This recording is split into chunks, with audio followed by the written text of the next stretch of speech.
Tana, tana.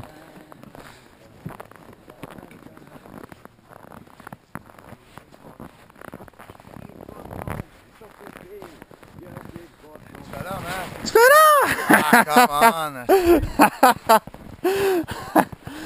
On va avoir du footage!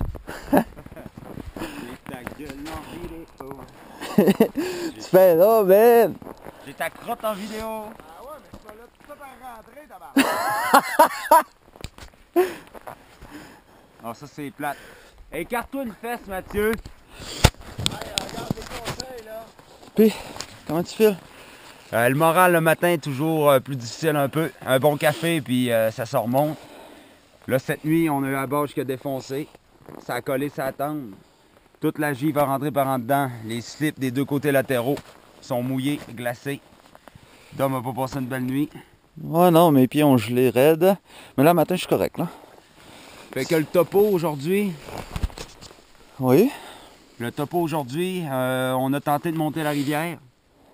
On a passé le verrou. Après le verrou, on a continué à évoluer. On a manqué le premier embranchement. La glace a cédé. Dom a tombé. Les pieds tremblent. Il a fallu faire un camp qui est celui-ci rapidement pour être capable de faire chauffer le stock. Écoute, vas-y un peu pour la journée d'hier. Qu'est-ce qu'on a tenté de faire?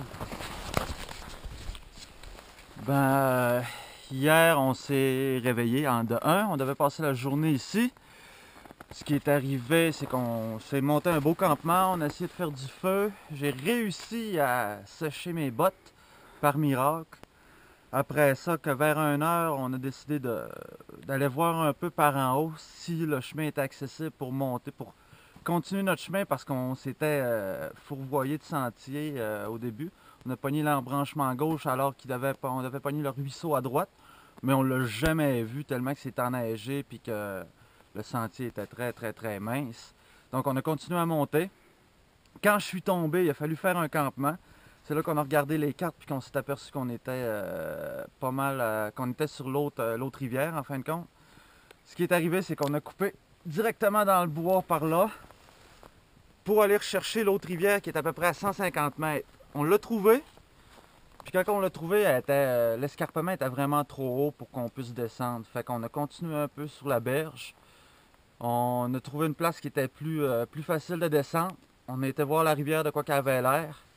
C'était aussi pire, sinon pire que ce qu'on avait franchi la première journée. Donc, on a continué plus loin pour voir si on pouvait pas se frayer un chemin dans le bois pour aller rejoindre notre lieu de campement de la première journée. Puis écoute, on a quand même, il nous restait peut-être 100 mètres à faire avant d'atteindre le point. Il était rendu 3h30, 45. Il fallait retourner à cause que la noirceur commençait. Puis on s'est aperçu que rentrer là-dedans avec nos pulkas puis tout notre stock, ça n'aurait eu aucun bon sens. Donc planning d'aujourd'hui, on pack tout, on redescend en bas au moins pour la journée, finir de réchauffer notre stock, tout sécher notre tente, nos slips parce que veut pas, ça a pris un peu d'humidité hier. Puis demain, on va se réessayer mais par le sentier d'été. On va aller voir le plus loin qu'on peut sur le sentier d'été si on est capable d'atteindre les crêtes avec bagages légers. Peut-être si on voit que demain on a une belle journée puis que le sentier se fait bien, on va peut-être monter avec nos poulkas pour aller se faire un campement en haut. Tant mieux si on est capable, mais il nous reste 2 jours là, pour avancer. Après ça, il faut redescendre absolument. On va voir qu'est-ce qu'il y en est. Sinon, that's just too bad. On retourne à la maison. Là, on pourrait peut-être aller vérifier, voir si on La crotte à Matt est sortie. Matt, c'est fait. Matt, On va voir un peu le sentier par là. On va vous montrer un peu. On va aller vérifier si nos traces sont vives encore. Pour pouvoir, bien sûr, reprendre le même trajet qu'on a pris sur la glace, parce que où ce qu'on a passé, il y avait moins de neige. Donc, Ouais. c'est sûr que la glace ne t'aidera pas. Vous voyez qu'on avait quand même rentré assez profond dans le bois pour se trouver un spot. C'est Kevin qui a trouvé le spot. Très beau spot qu'il nous a trouvé par contre. Tiens. Regarde, là on retombe sur la rivière. Ah.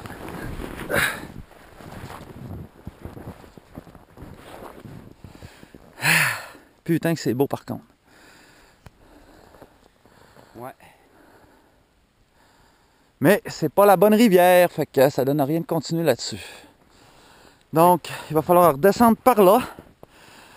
Par tout ce qu'on est passé, au moins c'est pas pire. Comme Matt dit, on voit encore un peu nos traces. Ouais, ça c'est la sécurité de la journée, ça. Ouais. Sauf qu'il va vraiment falloir faire attention. Le trou, il est un peu plus bas, hein? Ouais, il Il est pas bien loin, non, le il trou. est pratiquement là. Hey, Ouais, il me semble qu'il est où la bosse là, moi? il est où la bosse là, carrément? Il va vraiment falloir faire Ouais, il attention. va falloir se faire une belle grande perche pour être capable à l'avant, celui qui est à l'avant, Ouais. quelque chose d'un 5-6 pieds pour être capable de péter. Comme il faut. Après ça, on va l'interviewer Mathieu sur la plus grande réalisation qu'on a faite à date. Ouais. On a laissé Mathieu se dévoiler étant donné que c'est une grande percée. Ben, notre grande percée à tous.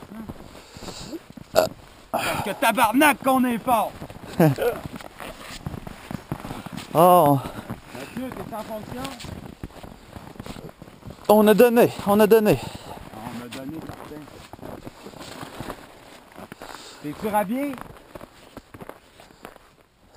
Tu t'es coulé dessus? Tu t'es pas coulé dessus? Faut savoir que aller uriner, aller faire des selles en plein hiver, c'est une corvée. On a des corvées d'eau, on a des corvées de bois. C'est toutes des choses qui ont de l'air stupide à prime abord, mais il faut faire de l'eau le matin en se levant, il faut en faire le soir pour le lendemain matin. On a des thermos isolés, prêts à être capable d'avoir de l'eau non gelée, parce qu'on s'entend que si c'est pas des gourdes thermos, c'est foutu. Ouais, puis il faut à peu près 3 litres d'eau par jour, par personne. Donc, faire chauffer 3 litres d'eau par jour par personne, c'est du stock. C'est du stock. Ah, ça monopolise plusieurs heures dans la Ah journée. ouais, vraiment. Vraiment, vraiment. La raison pour laquelle il faut commencer à établir le campement de bonne heure puis à la clarté. Yes, t'as Bon, raison. ben, le camp à feu, on a pété voir ça. Ouais, ben, ce qui en reste, là, c'est sûr qu'on n'aura pas là, le footage avec les flammes, mais on s'est fait un beau coin à feu pareil. On a réussi à l'entretenir pas mal toute la journée hier. Les gars l'ont continué jusqu'à minuit à peu près. Ouais, à peu près. Ouais, moi, à 9h, j'étais couché. Fait que le matin, on a fait le dôme à starter un feu. Quand on est revenu, heureusement, il y avait encore de la braise. On s'est servi de cette braise-là pour starter un autre feu. Ouais. Puis, truc numéro 1, man, quand tu veux te starter un feu, c'est de trouver un arbre qui a pété dans le bois, qui a canté sur le côté. L'eau, elle se retrouve pas dans ce morceau ici. Puis, toutes les branchouilles, man, qui ont pété à cause de l'arbre, on est tous capables de l'écorcer, puis ça fait du beau petit bois d'allumage. Ah, Ça, c'est la meilleure affaire qu'on peut pas trouver, mais c'est pas toujours possible. Hein. non, c'est sûr. Mathieu, t'es-tu setupé un peu?